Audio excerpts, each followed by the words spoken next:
Bueno, en el caso del modelo EOQ multiproductos, ¿cierto? Ahora tenemos que, bueno, en el EOQ tradicional tenemos un solo producto y no hay problemas pues de espacio presupuesto. Pero, ¿qué pasa si hay un límite? ¿Qué pasa si hay un límite de algo? Por ejemplo, que los tamaños de lote no pueden exceder, sí, esta cantidad, 400. Y que usted le dio, el EOQ le dio 500, ¿cierto? Entonces, si cada producto vale $1, usted multiplica esos 500 por 1, me da $500, lo cual claramente excede en el presupuesto. Entonces, ¿cómo vamos a reducirlo? Pues se reduce con un factor de reducción, ¿cierto? Que es un porcentaje básicamente. ¿Y cómo calculamos ese factor de reducción? En este caso, pues tomamos esos 400 y los dividimos entre lo que es el gasto actual, que es los 500, me da un 80%. Es decir, tengo que reducir los tamaños de lote en un 80, hasta un 80%. ¿Sí? O sea, no es, voy a reducirlas en un 20 y ellos van a quedar en un 80 de su original. ¿Vale? Pero ¿qué pasa si hay más de un producto? Este es el agravante actual.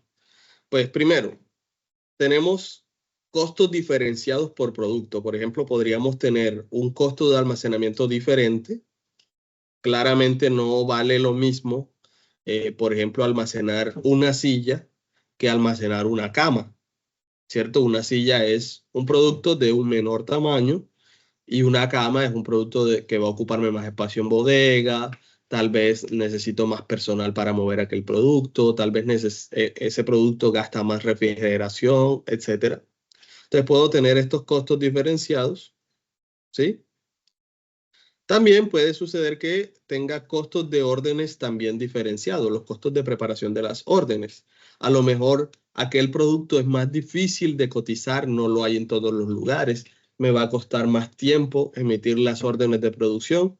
Entonces, puede que tenga entonces estos costos de emisión diferenciados también. Claramente las demandas también van a ser diferentes de producto a producto. Entonces, por ejemplo, si en el caso de los muebles que les mencionaba, puedo tener sillas y la demanda de las sillas pues va a ser diferente que la demanda de las mesas, que la demanda de las camas, etc. Claramente los precios de adquisición o de compra también puede y van a ser diferentes dependiendo del producto. Entonces, voy a tener productos que cuesta más comprarlos o producirlos y voy a tener productos que cuesta menos comprarlos y producirlos. Eso ocasiona que los tamaños de lote pues sean diferentes.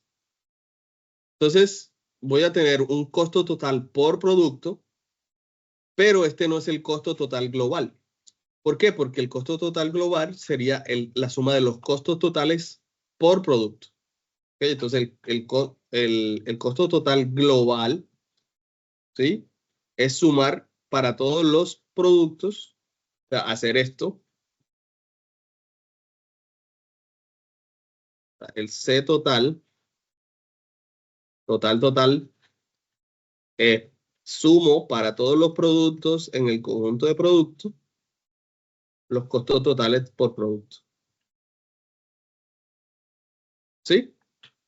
O sea, hago esto de aquí, la sumatoria de I pequeña en el conjunto de I grande, de PI por DI más K sub I por D sub I sobre Q sub I más P, perdón, más H sub I por Q sub I sobre 2. ¿Sí? Y bueno, ahora tengo que derivar ya no la función aquella, que era solamente esta partecita. Antes era solo esta partecita. Ahora es todo esto. Tengo que derivar eso y pues tengo un problema. ¿Cuál es el problema? Que pues es una función con varias variables. ¿Sí? ¿Cuántas variables? pues va a haber una variable de estas por producto. O sea que van a haber esta cantidad de variables. Y eso ocasiona pues, que esto pues, sea una función multivariada. Entonces, es aquí donde vamos a utilizar todo aquel arsenal de herramientas que ustedes aprendieron a manejar durante su curso de cálculo 3, ¿sí? Cálculo multivariado. Entonces, por ejemplo, miren, aquí hay un ejemplo con 3 productos. Entonces, tengo los productos A, B y C. Mi conjunto I grande es el conjunto de esos 3 elementos. La cardinalidad del conjunto, fíjense, es 3 porque hay 3 ítems. ¿Sí? El costo total del producto A pues va a ser dado por esta expresión. El del producto B va a ser dado por esta expresión. Y el del C pues va a ser el de todo, pero sustituyendo por el índice C. El costo total global pues va a ser la suma de los costos de esas 3 expresiones. Fíjense que es una cosa grande, ¿sí? En la versión más generalizada, entonces lo que tengo es que el costo total va a ser la suma de esos costos totales para cada uno de los productos. De forma compacta, tenemos la ecuación 1A, en la cual, pues, el costo total es la suma para todos los elementos del conjunto de productos de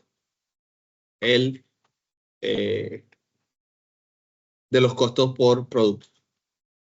Y aquí tenemos la versión, sigue siendo compacta, pero expandimos el costo total por producto. Entonces, pues, la misión es encontrar esos tamaños de lote que me minimizan el costo total. Entonces, ¿qué hay que hacer? Pues voy a calcular el gradiente, o sea, calculo las derivadas parciales de esa función respecto a cada una de las variables, o sea, cada uno de los tamaños de lote. Igualamos a 0 y pues despejamos. Y fíjense que si hacemos eso, miren, por ejemplo, aquí tendría yo para el ejemplo que vimos ahorita, pues sería esto para el costo total 1, costo total 2 y así hasta el último.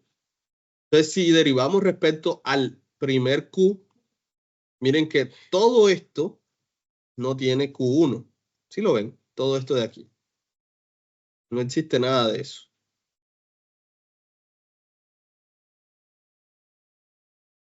O sea que esto a la luz de la derivada son constantes. Y las derivadas de esas constantes son ¿qué? 0. Por eso es que aquí hay un 0. Este 0 de aquí. Entonces, ¿qué me queda? Derivar este pedacito. Y de ese pedacito, pues, por ejemplo, esta parte no tiene Q1. O sea, la derivada de eso es 0. La derivada de esta parte es menos K1 por D1 sobre Q1 cuadrado. Y la derivada de esta parte, pues, es H1 sobre 2 solamente. Si lo hiciéramos para el segundo, entonces esto no tiene Q sub 2. Entonces la derivada de eso es 0. La única parte en donde hay Q sub 2 es en este pedacito y el resto, pues, tiene derivada de 0. Y así sucesivamente. Entonces encontramos que todas las derivadas parciales tienen esta forma. Entonces, para un I cualquiera, la derivada parcial del costo total respecto a ese Q sub I es esta expresión. Sería el costo de almacenamiento asociado a ese producto entre 2 menos el costo de preparación de un pedido por la demanda del producto dividido entre el tamaño del lote al cuadrado. Cuando igualamos nosotros a 0, tenemos el punto crítico y fíjense que básicamente, bueno, despejando, sí, así como hicimos la vez pasada, este señor, esto pasa para el otro lado, pasa positivo, lo pasamos para acá positivo, aquí está. Este que está dividiendo pasa a multiplicar para aquel lado, aquí está. Ese H sub I que está multiplicando lo paso a dividir y el 2 lo paso a multiplicar, aquí está. Y luego para pues deshacerme de este cuadrado, aplico raíz a ambos lados y obtengo esta expresión. Entonces, si no hay restricciones, entonces el tamaño de lote de cada producto es el EOQ, ¿vale? Entonces aquí hay un ejemplo, suponiendo que no hay esa restricción que aparece ahí. Entonces calculamos los tamaños de lote. Este ejemplo es el 4.5. Eso está hecho en el libro, así que por favor revisen este contenido en el libro también, en el NAMIAS, quinta edición. Y bueno, el ejercicio nos dice así: en un pequeño taller de fabricación se producen 3 artículos. Esta restricción, fíjense, por el momento la estamos descartando porque es el siguiente caso, en el caso en el que sí hay restricciones. Entonces, ¿qué pasa? Que la administración ha establecido el requisito de nunca tener más de $30,000 invertidos. Eso es lo que vamos a obviar por el momento. Aquí está la tasa de interés efectiva anual para el cálculo del costo de mantenimiento del inventario. Y tenemos en la tablita la demanda. Esta es nuestra demanda de sub I. Estos son los precios de adquisición y los costos de preparación están por aquí. Entonces, el costo de inventario lo calculamos como el 25% del precio. Entonces, el 25% de 50 es 12.5. El 25% de 350 es 87.5. Y el 25% de 85 es 21.25. Entonces, si no hubiese la restricción que está tachada aquí en esto, ¿cierto? Con ese colorcito verde, calculábamos los tamaños de lote tal cual lo hemos venido haciendo y nos dan estos tamaños de lote: 172, 63 y 61. Si multiplicamos por los precios, los tamaños de lote, pues nos da un costo total, perdón, o sea, una inversión total por lote de 35,835.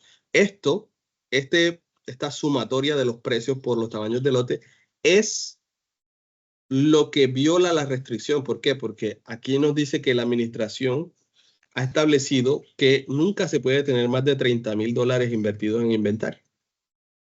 Entonces, más adelante vamos a ver que pues, esta solución no es aplicable si nosotros tenemos esa restricción. Entonces, si hubiera esa restricción, entonces la solución es infactible y hay que reducir los tamaños de lote. Entonces, ¿cómo reducimos? Vamos a suponer que hay un recurso limitado C grande, ¿ok? Por ejemplo, el presupuesto, pero no necesariamente el presupuesto. Por ejemplo, el espacio disponible en bodega o el área o volumen total, etcétera. Y cada producto consume de ese recurso total, de este C, consume una tasa C pequeñita. ¿Ok? Ese C pequeñita es el consumo o la tasa de consumo del recurso limitado. Si, por ejemplo, estamos hablando del presupuesto, entonces, como es en el caso, ¿cierto? En el caso del ejercicio 4.5, entonces nuestro C es el presupuesto. Y cada producto se consume de ese presupuesto al comprar una unidad. Por lo tanto, el precio de compra son nuestros C pequeñitos. O sea, para esa restricción, el C pequeño es el precio de cada producto.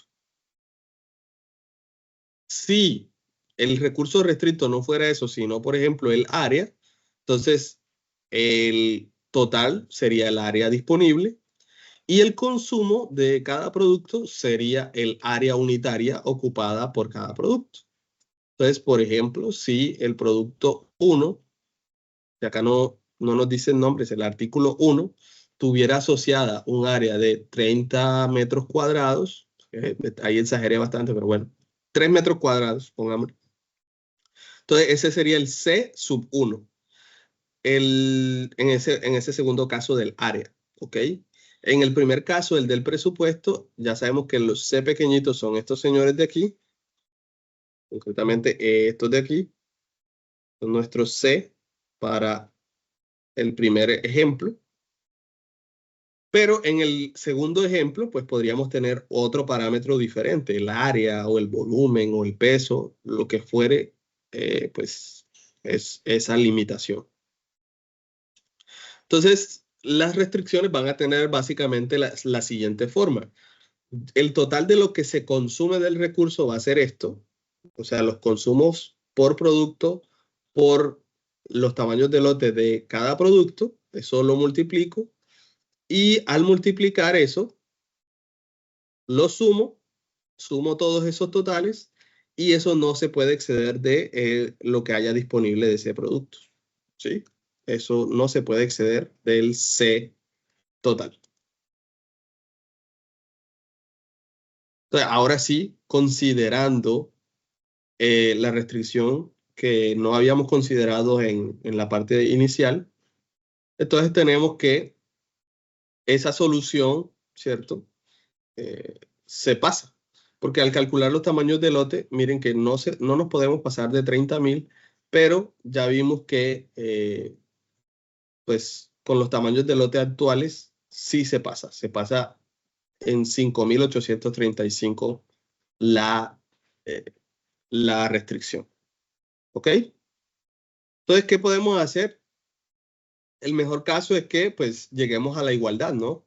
Que no nos quedemos por debajo, que tampoco nos pasemos, sino que lleguemos a la igualdad. Entonces, lo que vamos a hacer es, como quien dice, vamos a permitir violar la restricción de cierta forma, pero vamos a evitar que eso pase metiéndola en la función objetivo. Vamos a crear una función objetivo alternativa en la cual vamos a multiplicar por una penalización llamada teta ese exceso, esa violación de la restricción. ¿Cuánto me pasé? O sea, en otras palabras, esos 5.000 que me pasé de aquí, vamos a penalizarlos en la función objetivo con una nueva variable. Esa variable es ese teta que está ahí. Y ese teta, pues no es más que un multiplicador de Lagrange. ¿Vale? Ahora,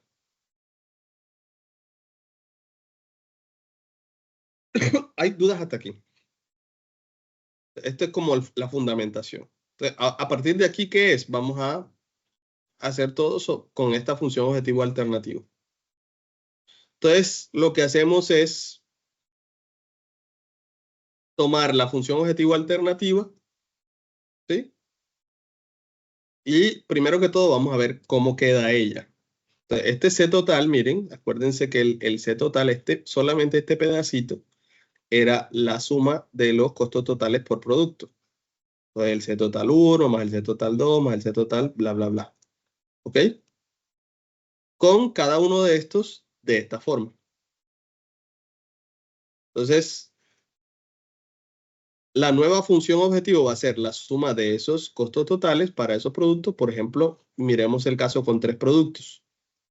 Aquí tendría el costo total del primer producto, más el costo total del segundo producto, más el del tercero, más lo nuevo. ¿Qué es lo nuevo? Esta penalización,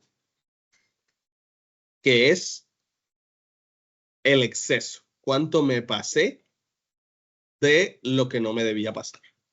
¿Ok?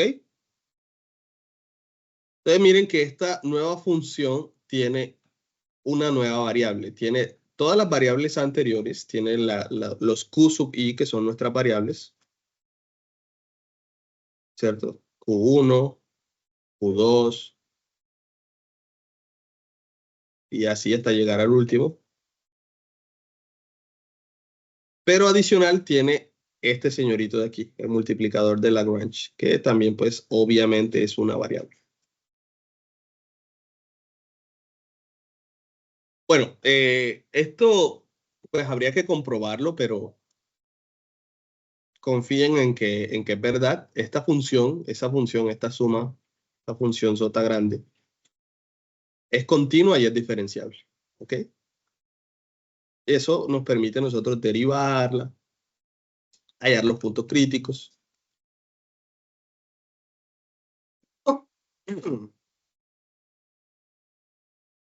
Y pues por lo tanto encontrar una solución de forma analítica,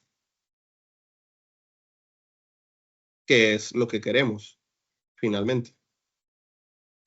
Entonces nosotros la derivamos, encontramos todas las derivadas Y bueno, básicamente hay dos grupos de derivadas parciales. Están las derivadas de las funciones que teníamos, que son muy iguales entre ellas. Y están las derivadas, la derivada de la nueva variable, esta de aquí. Entonces, para hacer la derivada, hay que identificar en dónde están los Q. Entonces, la derivada parcial, por ejemplo, respecto al primer producto, o sea, ¿qué cosas contienen el primer producto? Solamente esta partecita de la función, que aquí está señalada en rosadito, y solamente este pedacito de acá. ¿Ok? Que bueno, debería señalar en rosadito, pero bueno, no lo señalé en su momento. Esta partecita. ¿Ok? Luego está respecto a la segunda variable, que sería Q2. Q2, ¿dónde está? Pues está en esta partecita de la función y aquí. Y luego estaría Q último, que sería pues esta partecita de la función, esta de aquí. Y por supuesto, este último pedacito. ¿Ok? Si desarrollamos este último pedacito, miren que yo pues, repartí ese teta aquí, propiedad distributiva. Y aquí encontramos los términos. Entonces aquí tenemos Q1 en esta parte y este pedacito de acá, pero primero con el mouse, es, y acá Q2 está en esta parte y en esta, y así sucesivamente hasta llegar al último, el cual está en esta parte y en esta de aquí. Entonces, si nosotros derivamos respecto a todos ellos, todos van a tener la misma forma, miren. Miren que, sí, al derivar me queda esta parte así, esta pues me queda de esta forma y así sucesivamente. Entonces, para cualquier i, o sea, para cualquier producto, la derivada parcial de la función alternativa respecto a ese tamaño de lote de ese producto me queda de esta forma. ¿Sí? Y me faltaría, y con eso cubro todas las variables de tamaños de lote. ¿Vale? Ahora, ¿cuál me hace falta derivar? Me hace falta derivar con respecto al multiplicador de Lagrange, al teta. ¿Y cuál es la única parte que tiene teta por ahí? Pues esta partecita de aquí, ¿lo ven? Y tenemos a una constante que es todo esto, esto es multiplicando a la variable. ¿Sí? Entonces tengo todo esto multiplicando a esta señorita de aquí. Entonces, ¿qué sobrevive? Pues eso, yo derivo y me queda esto de aquí. Entonces, para encontrar los puntos críticos, finalmente igualamos a cero todas las derivadas parciales, tanto las de respecto a los tamaños de lote como la de el multiplicador, y empezamos a hacer análisis. Entonces, la misma cosa de ahora a rato, ¿cierto? Despejamos, por ejemplo, este señor lo pasó de este lado, ahora el Q lo paso a multiplicar para acá, esto que está multiplicando lo paso a dividir, y me queda así. Para deshacerme del cuadrado, aplico raíz cuadrada y obtengo esta expresión. Esto que ustedes ven aquí, que por favor anótenlo ahí en los cuadernos, es la condición de optimalidad número 1, la ecuación 5A. ¿Ok? Condición de optimalidad número 1. Y respecto a el multiplicador de Lagrange, también igualamos a 0 y empezamos a despejar. Pero aquí, pues, aquí están mezclados todos los tamaños del lote, ¿sí? Y ese, pues, es un problemita. ¿Por qué? Porque, bueno, no podemos pasar de aquí, ¿sí? La suma de los consumos del recurso por los tamaños del lote tiene que ser igual al total del recurso. En otras palabras, la ecuación 4 es la condición de optimalidad número 2. Entonces, coloquen allá esta condición de optimalidad número 1, condición de optimalidad número 2. Y esas condiciones de optimalidad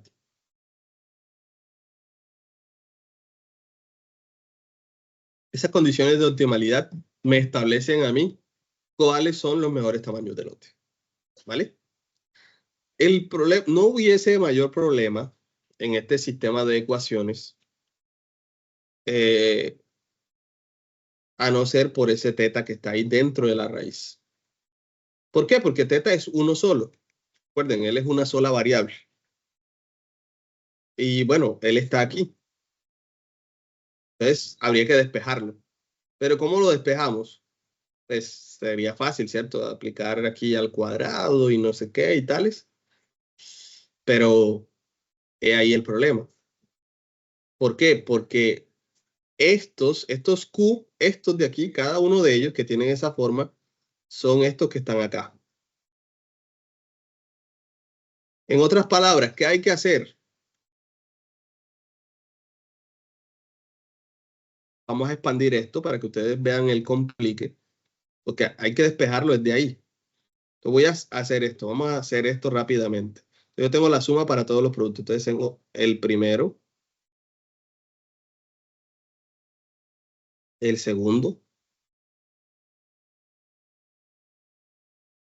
y así hasta llegar al último.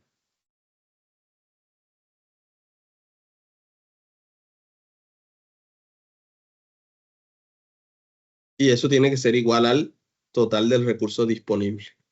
¿Vale? Pero ahora, cada uno de estos señoritos tiene esta forma de acá. Esta forma de aquí. Lo vamos a sustituir. Aquí tengo C1, miren. C1 por la raíz de 2 por K sub I por D. Bueno, aquí sería 1. K sub 1 de 1 sobre H1 más 2 por teta por C1. Más, vamos para el segundo, C2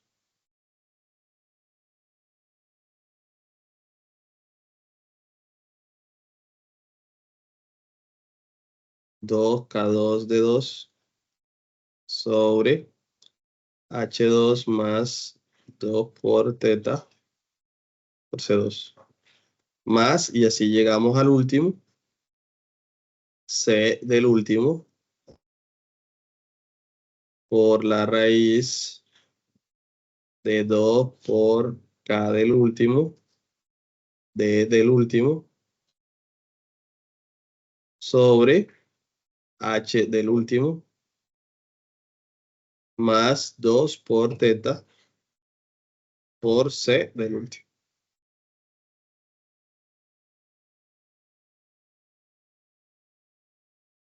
Y eso tiene que ser igual a C. Miren que aquí todo está lindo, ya no hay variables. La única variable que hay es teta.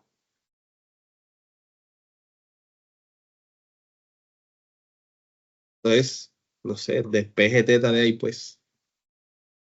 Fíjense que no es una tarea fácil despejar a teta de ahí. Ya todo, miren, el C lo conocemos, la demanda las conocemos, los K los conocemos, los costos de almacenamiento los conocemos, los consumos de recursos por cada uno de los productos los conocemos.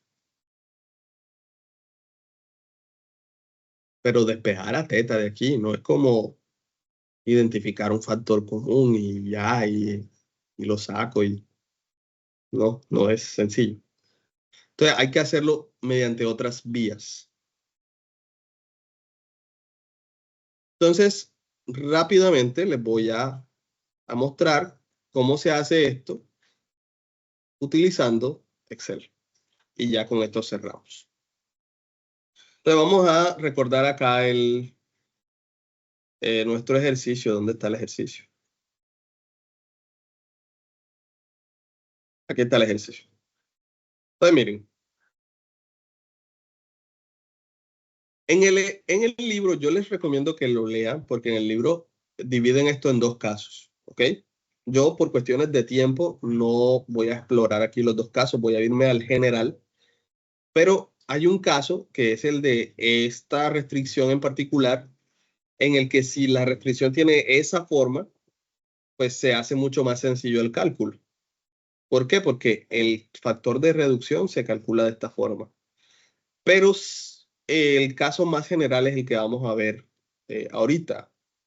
Entonces yo no voy a utilizar ese factor de reducción, simplemente voy a utilizar el teta y vamos a calcularlo vía buscar objetivo acá en el Excel. Entonces voy a colocarme aquí mis datos, colocar aquí mis datos. Entonces tengo tres productos, producto 1, producto 2, producto 3. Aquí tengo los daticos, la demanda es 1850.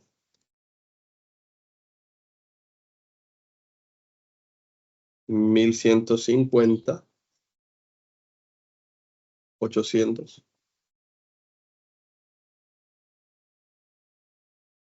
El precio es 50, 350, 85. El K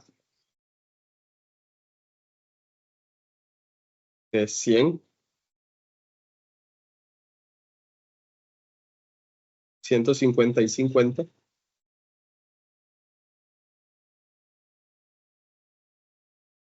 Y el H, que es el 25%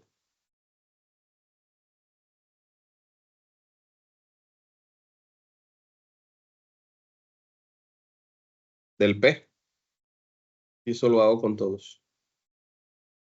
Vale, entonces, ahí está todo.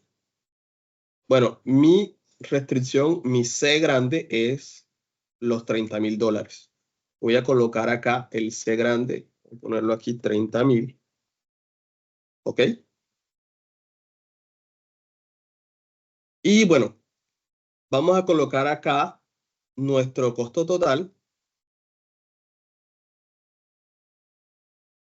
que recuerden es la suma de los costos de cada uno de los productos. Así que vamos a calcular, vamos a hacerlo aquí por producto, costo total por producto, que recordemos es el precio del producto por la demanda del producto más el K por el D entre el tamaño del lote, que no lo sabemos, vamos a colocarlo aquí, ¿sí? C12, ok, acuérdense de la referencia,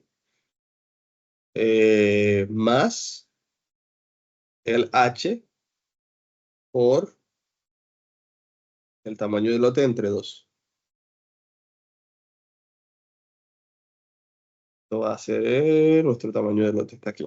Ahorita mismo está en 0, vamos a colocar un 1 ahí para que sea calculable. Eso hay que hacerlo para todos los demás, poner un 1 ahí para. Listo. Entonces, ese es el costo total por producto y el costo total global, llamarlo así, G, sería la suma de esto. ¿Ok? Y eso es lo que queremos minimizar, básicamente, pero respetando el presupuesto, respetando este señor de acá. Entonces, los tamaños de lote, ahora mismo, pues yo coloqué un 1 aquí, pero ¿qué vamos a hacer? Vamos a programar la formulita de la condición de optimalidad número 1. Entonces, recordemos las condiciones de optimalidad. ¿Dónde fue que las coloqué? Aquí está. Condición de optimalidad número 1 es esta. Entonces, vamos a programar eso ahí. Entonces, programamos la raíz, ¿cierto? Raíz de algo entre algo. ¿Qué es lo que va arriba? Va 2 por K por D.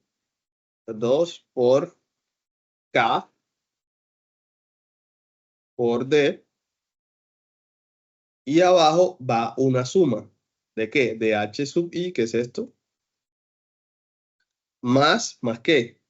Más 2 que multiplica a teta, que no lo tenemos por aquí. ¿Qué es? Teta es una variable adicional. Entonces vamos a colocarla en algún lugar. Vamos a colocarla aquí abajito, puede ser. Acuérdense de la referencia, C14. ¿Ok? T14, y como teta no cambia entre productos, voy a fijar la celda del teta. ¿Okay? Yo ahorita voy a arrastrar esta fórmula para acá, pero no quiero que ella se mueva.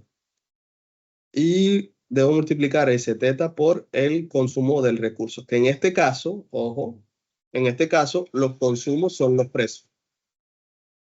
¿Ok? Por la restricción actual. Cerramos, aquí voy a colocar el teta. Y bueno, en este caso, teta ahora mismo vale 0. Para aquí todo lo que es variable vamos a ponerlo en amarillo. Y miren que al ser 0 me da los tamaños de lote normales. Pero si ya yo empiezo a cambiar el teta, por ejemplo, supongamos que es 0.5, miren cómo se van reduciendo los tamaños de lote. ¿Sí ven? Ahora, todavía no sabemos si está respetando o no el presupuesto. Entonces vamos a colocar aquí la restricción para ver si esto está respetando los 30.000 o no. Volvamos al 0 y volvamos acá al teta 0, 0. Y acá, discúlpenme que ya me pasé del tiempo, bro. Vamos a cerrar. Entonces les decía, vamos a mirar si se satisface la restricción. Recuerden que con estos tamaños de lote, los originales, pues no se satisface porque da 35.000. Vamos a ver, vamos a calcular esos 35.000 aquí, que son igual a qué?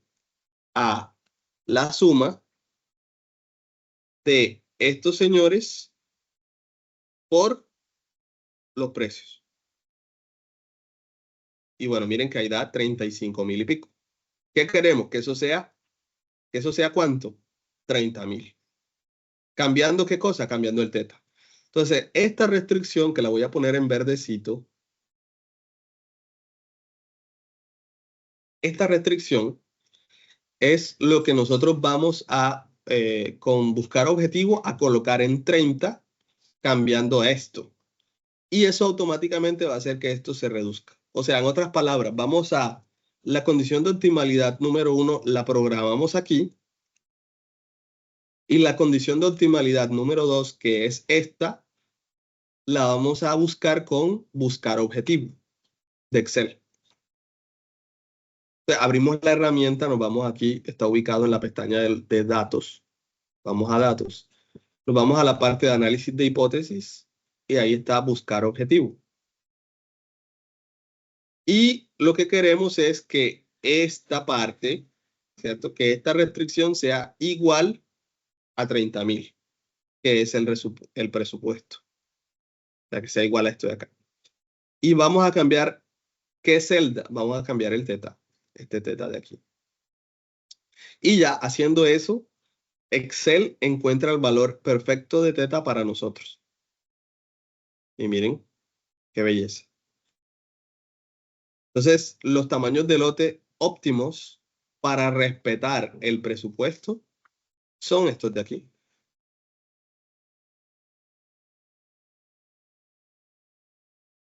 Bueno, ahí les queda el tutorial para que lo hagan con calma, paso a paso.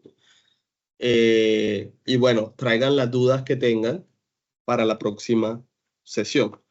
Revisen el ejemplo, la continuación de ese ejemplo, que es esta de aquí. ¿Dónde está? Aquí está. El ejemplo 4.6, donde dice pues que además de la restricción del presupuesto, ahora hay otra restricción, que es que solamente hay 2.000 pies cuadrados de piso disponibles. Y que pues cada producto ocupa un espacio por unidad diferente. Entonces, el primer producto ocupa 9 pies cuadrados, el segundo ocupa 12 pies cuadrados, el tercero ocupa 18 pies cuadrados. Si usted calcula con los originales, se pasa. Miren que estos son los originales, 172, 63, 61. Se pasa a 3.402. Si lo hace con los reducidos, también se pasa. Si lo hace con los reducidos, también se pasa. Entonces toca reducirlos una vez más. ¿Qué hay que hacer? Hay que programar otra restricción, ¿sí? Y programar que esa restricción sea igual al nuevo requerimiento y variar el teta. Y los resultados dan, el óptimo es esto. Estos son los tamaños del lote óptimo. ¿Ok? Entonces, pues nada, chicos. Revísense el libro para complementar y háganse los ejercicios que allí aparecen. Esto era todo.